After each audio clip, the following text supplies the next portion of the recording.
गुरुर्ब्रह्मा गुरुर्विष्णु गुरुर्देवो महेश्वरः।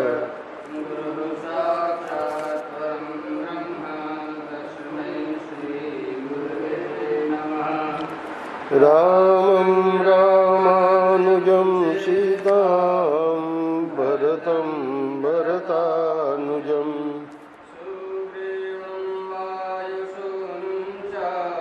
प्रणमामि पुनः पुनः।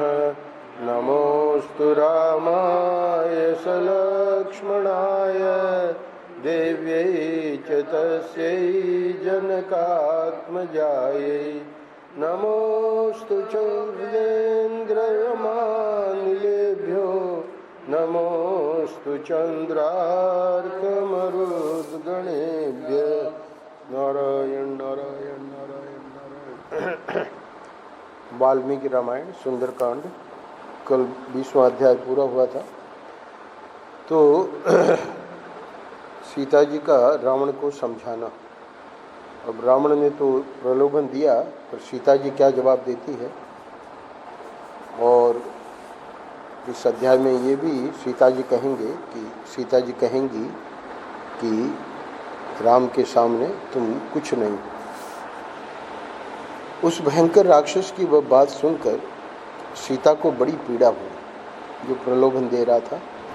उन्होंने दीन वाणी में बड़े दुख के साथ धीरे धीरे उत्तर देना आरंभ किया। उस समय सुंदर अंगों वाली पतिव्रता देवी तपस्विनी सीता दुख से आतुर होकर रोती हुई कांप रही थी और अपने पतिदेव का ही चिंतन कर रही थी। पवित्र मुस्कान वाली विदेह नंदिनी ने तिनके की ओट करके रावण को इस प्रकार उत्तर दिया। क्या कहती है? तुम मेरी ओर से अपना मन हटा लो और आत्मीय जनों अपनी ही पत्नियों पर प्रेम करो। जैसे पापाचारी पुरुष सिद्धि की इच्छा नहीं कर सकता, उसी प्रकार तुम मेरी इच्छा करने के योग्य नहीं हो। जो पतिव्रता के लिए निंदित है, वह न करने योग्य कार्य मैं कदापि नहीं कर सकती, क्योंकि मैं एक महान कुल में उत्पन्न हुई हूँ और ब्याह करके एक पवित्र कुल में आई हूँ। रावण से ऐसा कहकर यशस्विनी विदेह राजकुमारी ने उसकी ओर अपनी पीठ फेर ली और इस प्रकार कहा, हे रावण, मैं सती और पराई स्त्री हूँ, तुम्हारी भार्या बनने योग्य नहीं हूँ।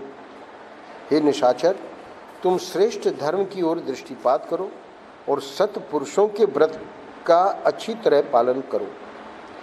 जैसे तुम्हारी स्त्रियां तुमसे संरक्षण पाती हैं, उसी प्रकार दूसरों की स्त्रियों की भी तुम्हें रक्षा करनी चाहिए। तुम अपने को आदर्श बनाकर अपनी ही स्त्रियों में अनुरक्त रहो। जो अपनी स्त्रियों से संतुष्ट नहीं रहता तथा जिसकी बुद्धि धिक्कार देने योग्य है, उस चपल इंद्रियों वाले चंचल पुरुष को पराई स्त्रियां पराभव को पहुंचा देती हैं, उसे फजीहत में डाल देती हैं।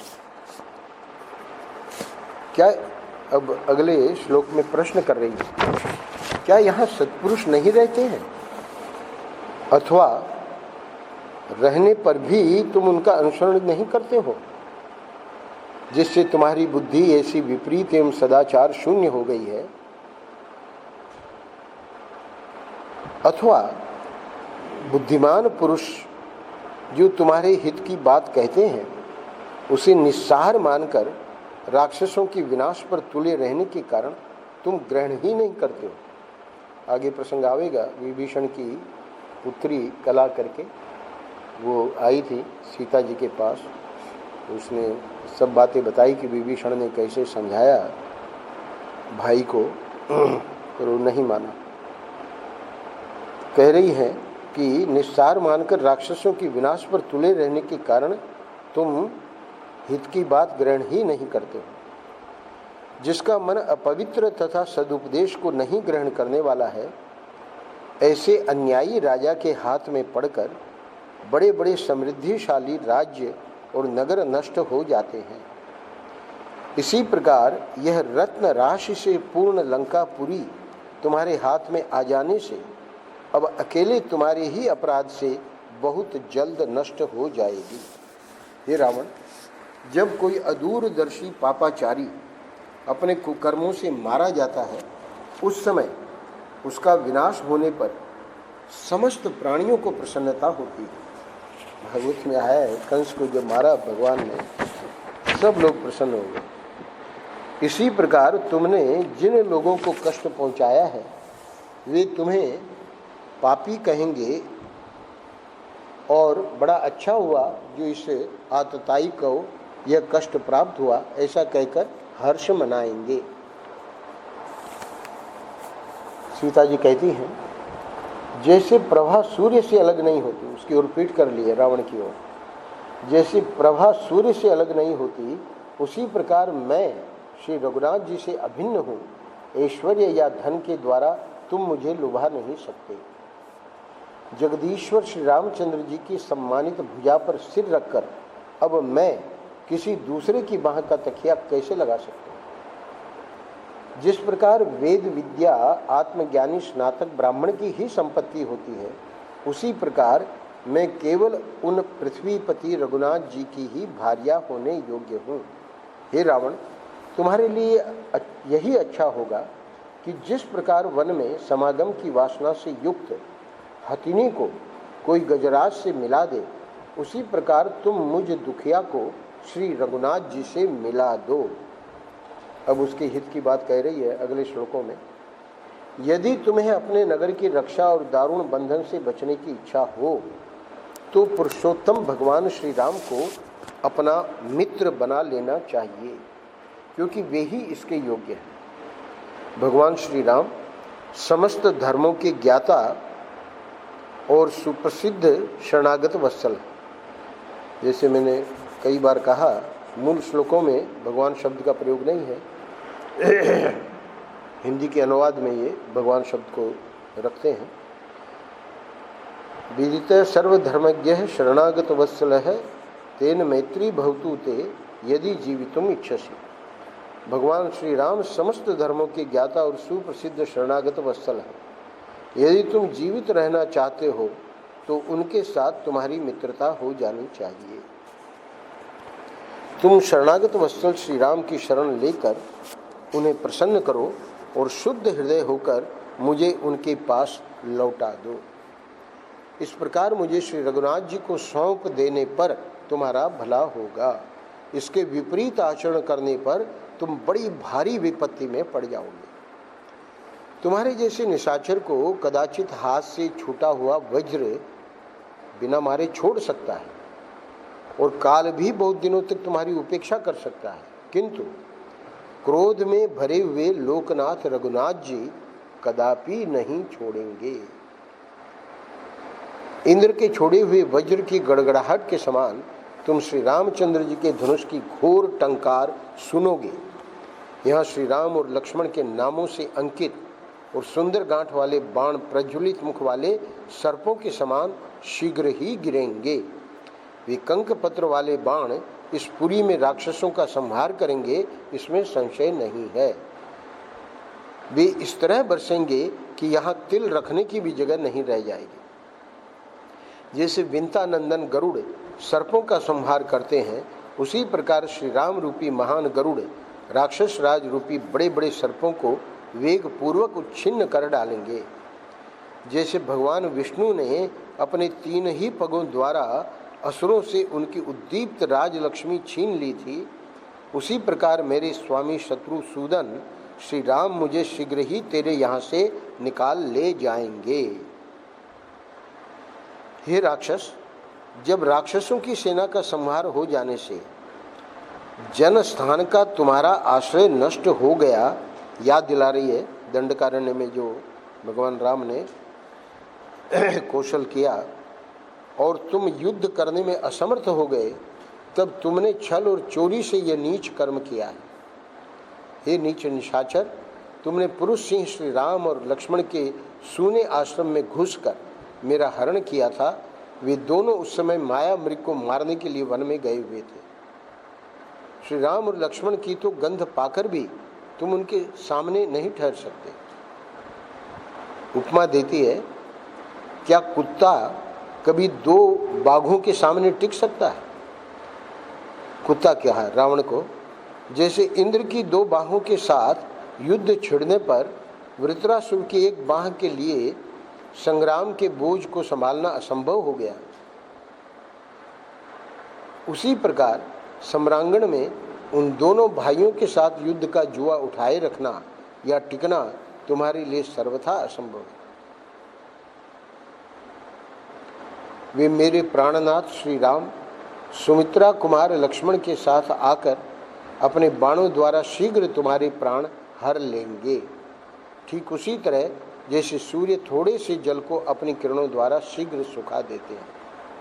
अंतिम श्लोक में, तुम कुबेर के कैलाश पर्वत पर चले जाओ अथवा वरुण की सभा में जाकर छिपे रहो, किंतु काल का मारा हुआ विशाल वृक्ष जैसे वज्र का आघात लगते ही नष्ट हो जाता है, उसी प्रकार तुम दशरथ नंदन श्री राम के बाण से मारे जाकर तत्काल प्राणों से हाथ धो बैठोगे। इसमें संशय नहीं है, क्योंकि काल तुम्हें पहले से ही मार चुका है। वर्णन आया है शास्त्रों में, ऐसे पापी लोग मरे हुए ही होते हैं। गोस्वामी जी ने रामचरितमानस में 11 प्रकार के लोग गिनाए हैं जो पहले से ही मरे हुए हैं, उनको मारने की जरूरत ही नहीं है। अगले अध्याय में सीता के ये कठोर वचन सुनकर राक्षस राज रावण ने उन प्रिय दर्शना सीता को यह अप्रिय उत्तर दिया। क्या कहता है? लोक में पुरुष जैसे जैसे स्त्रियों से अनुनय विनय करता है वैसे वैसे वह उनका प्रिय होता जाता है, परंतु मैं तुमसे जो जो मीठे वचन बोलता हूँ क्यों ही तो तुम मेरा तिरस्कार करती जा रही हो। किंतु जैसे अच्छा सारथी कुमार्ग में दौड़ते हुए घोड़ों को रोकता है, वैसे ही तुम्हारे प्रति जो मेरा प्रेम उत्पन्न हो गया है वही मेरे क्रोध को रोक रहा है। मनुष्यों में यह काम यानी कि प्रेम बड़ा टेढ़ा है। वह जिसके प्रति बंध जाता है उसी के प्रति करुणा और स्नेह उत्पन्न कर देता है। हे सुमुखी, यही कारण है कि झूठे वैराग्य में तत्पर तथा वध और तिरस्कार के योग्य होने पर भी तुम्हारा मैं वध नहीं कर रहा हूँ। हे मिथिलेश कुमारी, तुम मुझसे जैसी जैसी कठोर बातें कह रही हो उनके बदले तो तुम्हें कठोर प्राण दंड देना ही उचित है।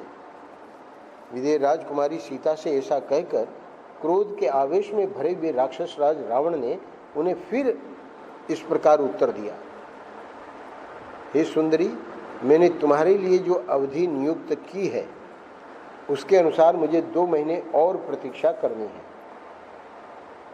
1 साल कहा था, 10 महीने हो गए, 2 महीने बाकी है। तत्पश्चात तुम्हें मेरी शैया पर आना होगा। अतः याद रखो, यदि 2 महीने के बाद तुम मुझे अपना पति बनाना स्वीकार नहीं करोगी तो रसोइये मेरे कलेवे के लिए तुम्हारे टुकड़े टुकड़े कर डालेंगे। राक्षस राज रावण के द्वारा जनक नंदिनी सीता को इस प्रकार धमकाई जाती देख देवताओं और गंधर्वों की कन्याओं को बड़ा विषाद हुआ। वो जितनी कन्याएं और वो सब साथ में आई हुई थी, मंदोदरी भी साथ में है, उनकी आंखें विकृत हो गई। तब उनमें से किसी ने होठों से, किसी ने नेत्रों से तथा किसी ने मुंह के संकेत से उस राक्षस द्वारा डांटी जाती हुई सीता को धैर्य बंधाया। यद्यपि रावण की ओर तो पीठ किए हुए थी, पर ये चारों ओर थी देवियाँ, तो नेत्र से, होठ से, मुंह से, संकेत से सीता को धैर्य बोल तो सकती नहीं। उनके धैर्य बंधाने पर सीता ने राक्षस राज रावण से अपने सदाचार, पातिव्रत्य और पति के शौर्य के अभिमान से पूर्ण हितकर वचन कहा। निश्चय ही इस नगर में कोई भी पुरुष तेरा भला चाहने वाला नहीं है जो तुझे इस निंदित कर्म से रोके। जैसे शची इंद्र की धर्म पत्नी है, उसी प्रकार मैं धर्मात्मा भगवान श्री राम की पत्नी हूँ। त्रिलोकी में तेरे सिवाय दूसरा कौन है जो मन से भी मुझे प्राप्त करने की इच्छा करे। हे नीच राक्षस, तूने अमित तेजस्वी श्री राम की भार्या से जो पाप की बात कही है, उसके फलस्वरूप दंड से तू कहाँ जाकर छुटकारा पाएगा, यानी नहीं पाएगा। जिस प्रकार वन में कोई मतवाला हाथी और कोई खरगोश देववश एक दूसरे के साथ युद्ध के लिए तुल जाए, वैसे ही भगवान श्री राम और तू है। पहले कुत्ता कहा, अब खरगोश कहा। नीच निशाचर हे रावण, भगवान राम तो गजराज के समान है और तू खरगोश के तुल्य है। अरे इक्ष्वाकुनाथ श्री राम का तिरस्कार करते तुझे लज्जा नहीं आती? तू जब तक उनकी आंखों के सामने नहीं जाता तब तक जो चाहे कह ले। मेरी ओर दृष्टि डालते समय तेरी ये क्रूर और विकार युक्त काली पीली आंखें पृथ्वी पर क्यों नहीं गिर पड़ी? मैं धर्मात्मा श्री राम की धर्म पत्नी और महाराज दशरथ की पुत्र वधू हूँ। हे पापी, मुझसे पाप की बातें करते समय तेरी जीभ क्यों नहीं गल जाती? मेरा तेज ही तुझे भस्म कर डालने के लिए पर्याप्त है। केवल श्री राम की आज्ञा न होने से और अपनी तपस्या को सुरक्षित रखने के विचार से मैं तुझे भस्म नहीं कर रही हूँ। पतिव्रता के तेज का शास्त्रों में वर्णन आया है, बहुत अद्भुत होता है। स्पष्ट कह रही है, मेरा तेज ही तुझे भस्म कर डालने के लिए पर्याप्त है। मैं मतिमान श्री राम की भार्या हूँ। मुझे हर ले आने की शक्ति तेरे अंदर नहीं थी। निसंदेह तेरे वध के लिए ही विधाता ने यह विधान रच दिया। जब शक्ति नहीं थी तो कैसे आ गई, बता रही थी। इसमें विधाता की ही कोई प्लानिंग है। तू तो बड़ा शूरवीर बनता है, कुबेर का भाई है और तेरे पास सेनाएं भी बहुत हैं। फिर श्री राम को छल से दूर हटाकर क्यों तूने उनकी स्त्री की चोरी की है?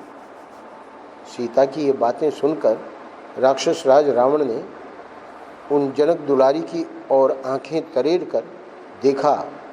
उसकी दृष्टि से क्रूरता टपक रही थी। वह नील मेघ के समान काला और विशाल काय था। उसकी भुजाएं और ग्रीवा बड़ी थी। वह गति और पराक्रम में सिंह के समान था और तेजस्वी दिखाई देता था। उसकी जीभ आग की लपट के समान लपलपा रही थी तथा नेत्र बड़े भयंकर प्रतीत होते थे। और वो जितनी स्त्रियां उनके साथ आई थी सबके सामने बड़ा अपमान किया सीता ने। क्रोध के कारण उसके मुकुट का अग्रभाग हिल रहा था, जिसे वह बहुत ऊंचा जान पड़ता था। उसने तरह तरह के हार और अनुलेपन धारण कर रखे थे तथा पक्के सोने के बने हुए बाजूबंद उसकी शोभा बढ़ा रहे थे। वह लाल रंग के फूलों की माला और लाल वस्त्र पहने हुए था। उसकी कमर के चारों ओर काले रंग का लंबा कटिसूत्र बंधा हुआ था, जिससे वह अमृत मंथन के समय वासुकी से लिपटे हुए मंदराचल के समान जान पड़ता था। पर्वत के समान विशालकाय राक्षस राज रावण अपनी दोनों परिपुष्ट भुजाओं से उसी प्रकार शोभा पा रहा था मानो दो शिखरों से मंदराचल सुशोभित हो रहा हो। प्रातःकाल के सूर्य की भांति अरुण पीत कांति वाले दो कुंडल उसके कानों की शोभा बढ़ा रहे थे, मानो लाल पल्लवों और फूलों से युक्त दो अशोक वृक्ष किसी पर्वत को सुशोभित कर रहे हैं। वह अभिनव शोभा से संपन्न होकर कल्प वृक्ष मूर्तिमान वसंत के समान जान पड़ता था। आभूषणों से विभूषित होने पर भी शमशान चैत्य मरघट में बने हुए देवालय की भांति भयंकर प्रतीत होता था। ये शमशान चैत्य यानी मरघट में बने हुए देवालय की उपमा जो दी है टिप्पणी में, इसको स्पष्ट किया है। प्राचीन काल में नगर की शमशान भूमि के पास एक गोलाकार देवालय सा बना रहता था, जहाँ राजा की आज्ञा से प्राण दंड के अपराधियों का जल्लादों के द्वारा वध कराया जाता था। जब वहाँ किसी को प्राण दंड देने का अवसर आता तब उस देवालय को लीप पोत कर फूलों की बंधनवारों से सजाया जाता था। उस विभूषित शमशान चैत्य को देखते ही लोग ये सोचकर भयभीत हो उठते थे कि आज यहाँ किसी के जीवन का अंत होने वाला है। इस तरह जैसे वह शमशान चैत्य विभूषित होने पर भी भयंकर लगता था, उसी प्रकार रावण सुंदर श्रृंगार करके भी सीता को भयानक प्रतीत होता था, क्योंकि वह उनके सतीत्व को नष्ट करना चाहता था।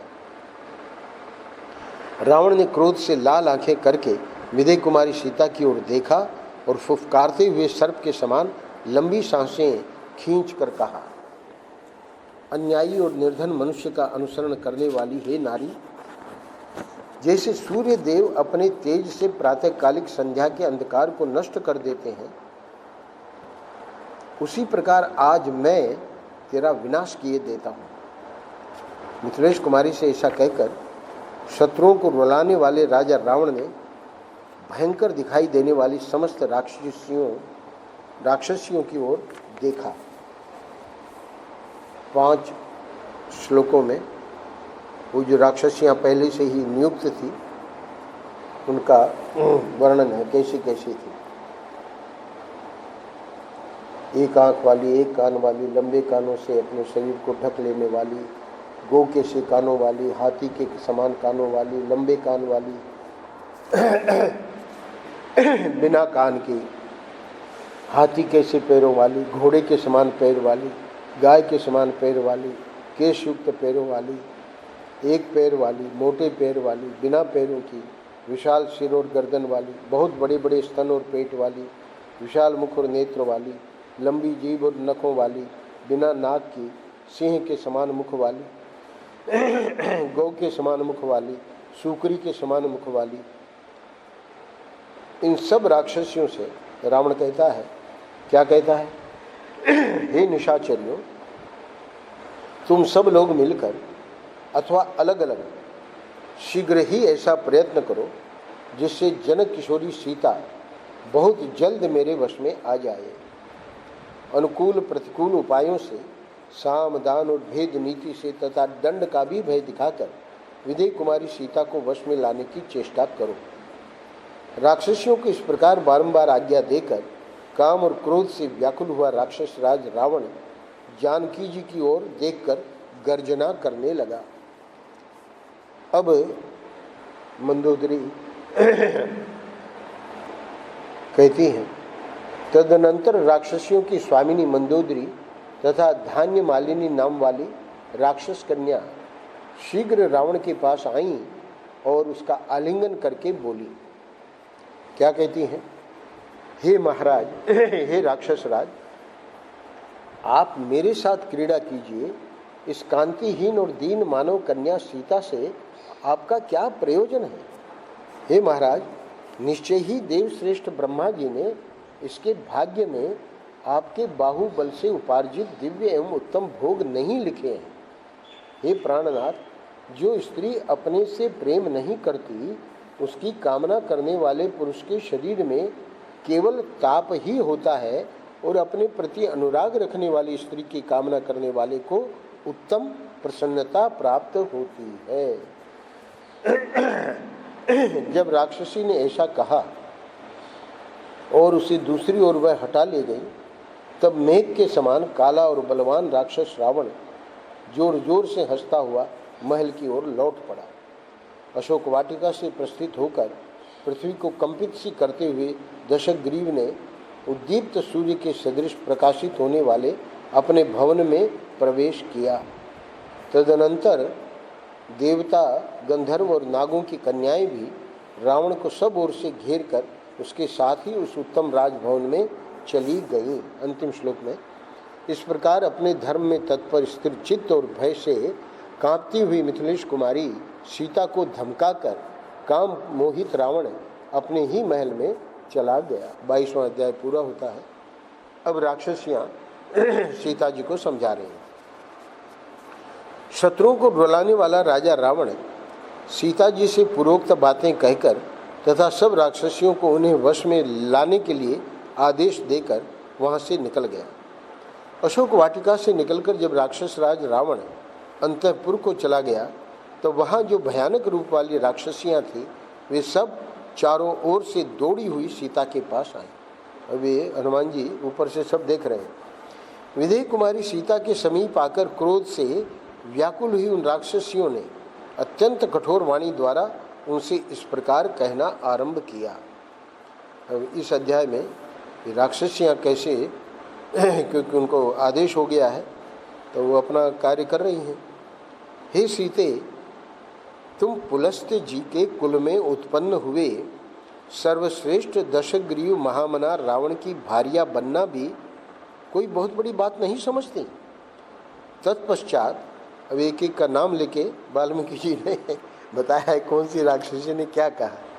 एक जटा नाम वाली राक्षसी ने क्रोध से लाल आंखें करके कृशोदरी सीता को पुकार कर कहा, क्या कहा?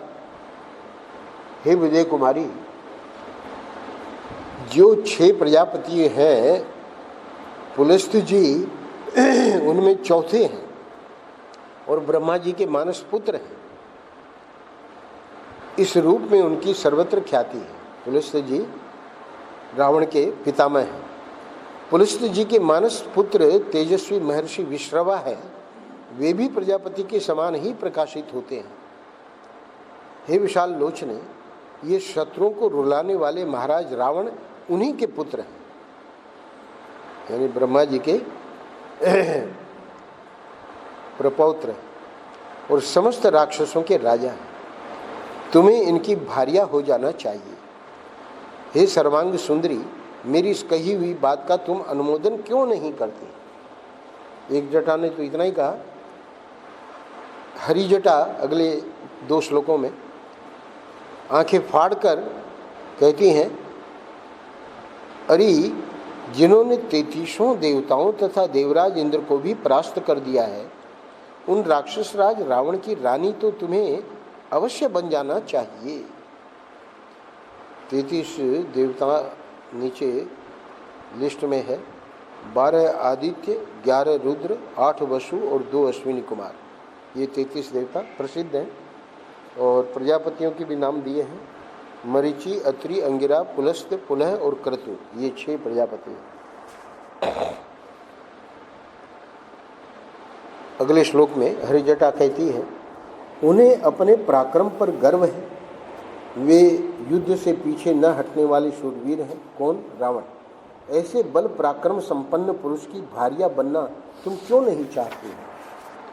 महाबली राजा रावण अपनी अधिक प्रिय और सम्मानित भार्या मंदोदरी को भी, जो सबकी स्वामिनी है, छोड़कर तुम्हारे पास पधारेंगे। तुम्हारा कितना महान सौभाग्य है।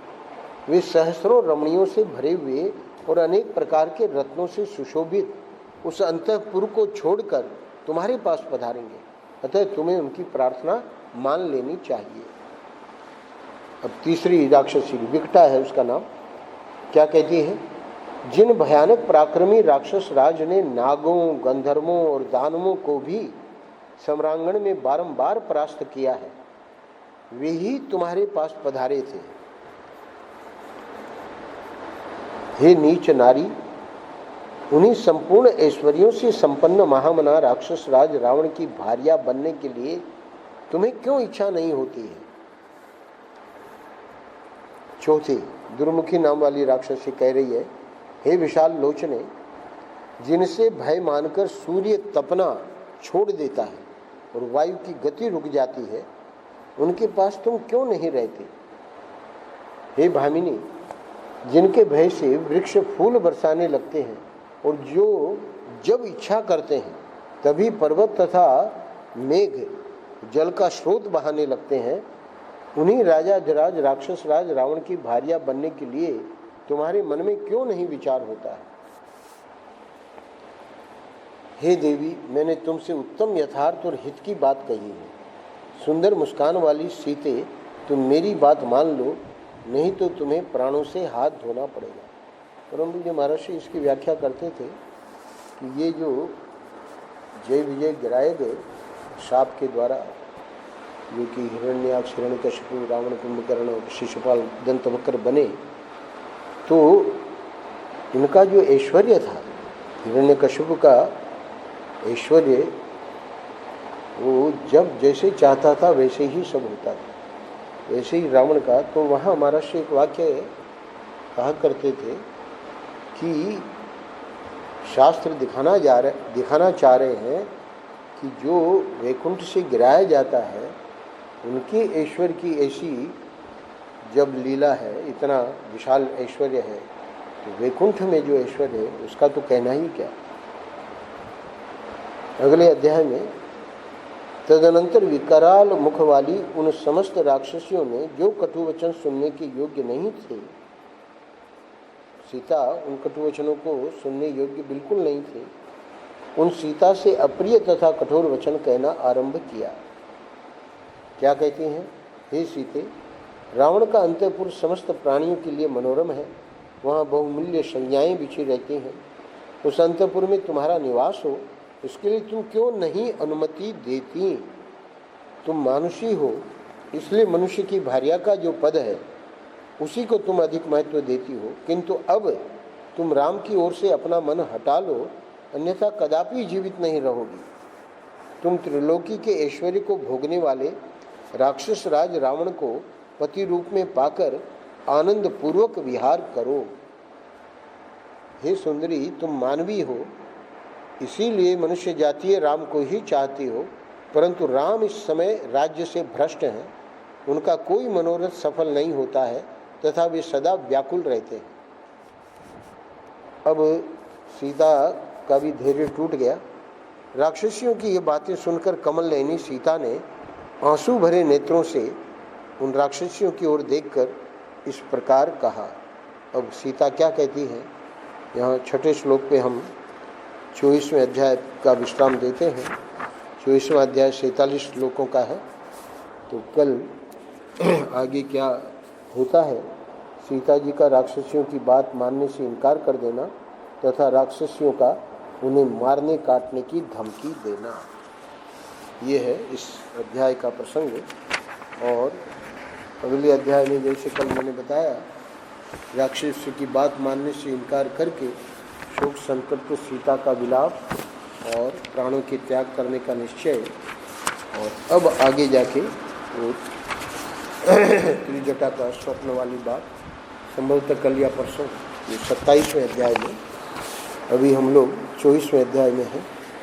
नारायण नारायण नारायण नारायण।